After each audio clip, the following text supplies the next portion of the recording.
Hey everyone, James Little here. In this video I'm going to be going through the difference between what a generalist web developer is versus a specialist web developer. So in broad terms, there's two different types of web developers when you're working as a freelancer. So you can either be a generalist, and a generalist is a freelancer that kind of does everything for everyone. So it's what most people get started with, it's what I got started with, and it's a good way to dip your feet in the water and understand a lot about the different types of projects you can work on, but you can easily fall into the trap of working on a lot of things that just take a lot of time to relearn. If it's potentially a new platform or a new language or different type of client than you're used to working with, then you can spend a lot of time just spinning different plates and not feeling like you're making any progress in your business because someone calls you up and asks, hey, I need a brochure, or I need you to work on a video or something. Like when I was working on a project a few years ago, I was in that position where I just kind of needed work and wasn't really sure what I was doing, and so I reluctantly accepted an e-commerce project, and it was good. It paid quite well, but in the agreement, it was to also include a catalog development, to design and build a catalog. And honestly, I had no idea about designing catalogs or anything. And frankly, that's not even the job of a web designer or developer.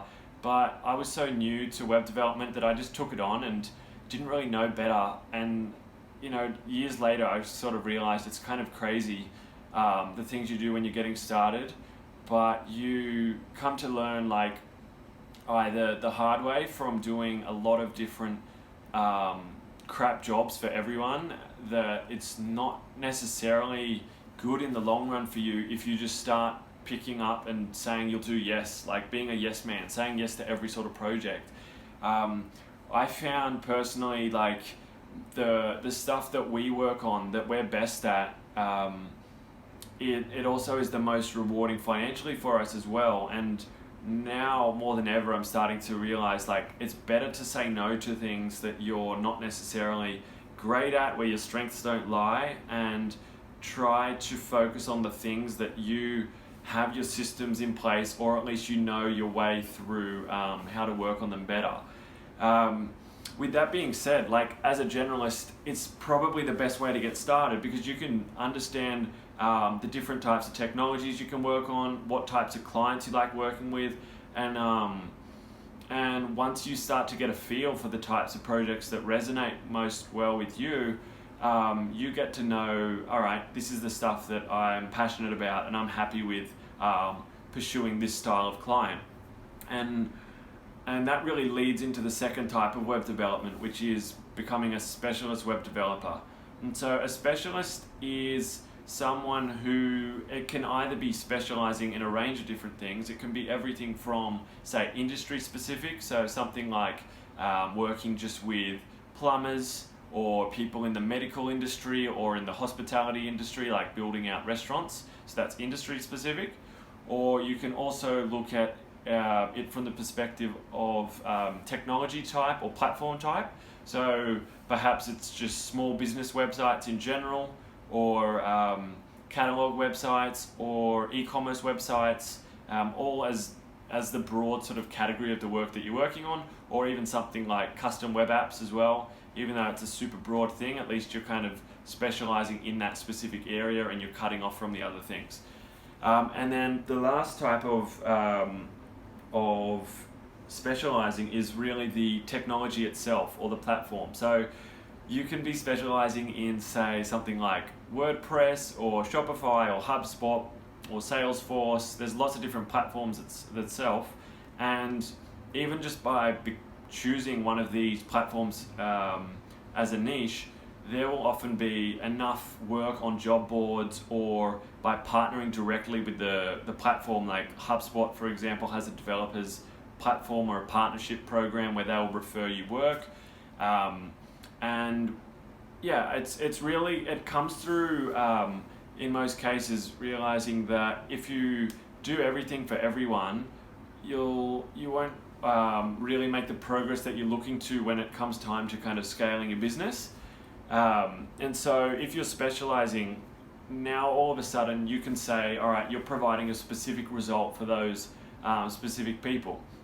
You're really deciding like, okay, this is the type of person that I want to work with, or the type of business. They have these problems and I can solve them. So instead of being a generalist where you're kind of just treated like a commodity and then it's just, okay, yes, I can fill that hole, I can plug that gap. You really are saying, okay, now it's less relevant about money, it's more about the results. And the people that are in that position where they're like, I want the person that's professional with working with tradies or plumbers or doctors or anything like that, and you're the person that gets them the result, like say, okay, you're going to build the website that generates leads for plumbers. If you're that guy, like, price goes out the window. Now all of a sudden people aren't really looking for the website. The website's just really the vehicle that you're kind of taking people to that result, which is they want leads. They want the people picking up the phone and calling their business. If you can prove that you're that person, then you can honestly go from charging like 1 to 2 to 3K per website to charging easily $10,000 per website. And it's more of a case of, okay, now I've decided this is my type of person I'm going for. I can easily say, these are the results I've proven in the past, and then when it comes time to showing those other people, like let's say it's lawyers or something, you're showing them, all right, I built this site, we worked on the design, development, and then we worked with a company that delivered the marketing, or we white labeled it or hired someone to do the marketing side of it. Then that's going to be when you're able to charge a lot more, because again, you're charging not for the commodity itself, the website, you're charging for the result, that end value, which for most businesses, the price, they don't want the cheapest person in that case. They want the person, it's like, you don't necessarily want the cheapest surgeon, or you don't want to price shop when you're finding the person who's going to deliver your wife's baby. It's like, you want the best person who's going to give you the result, and you don't care what it costs you, because that is so high on your values and your priorities. So yeah, with that being said, like, I'll wrap it up, but the gist of it is saying, like, you can start as a generalist. I started as a generalist, and then you start to realize, okay, now I know how to get clients. I like the clients that I'm working with in this specific field. And then you can kind of get to the point where you say, all right, now I'm comfortable, there's cash flow coming in, I built up recurring revenue with some of these clients. Now I'm going to be a bit more picky with the types of clients I'm going with, and as a result I'm going to be charging a lot more as well.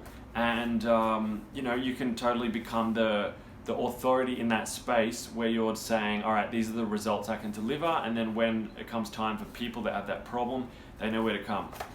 Cool, so I hope you enjoyed the video, and I'll see you in the next one.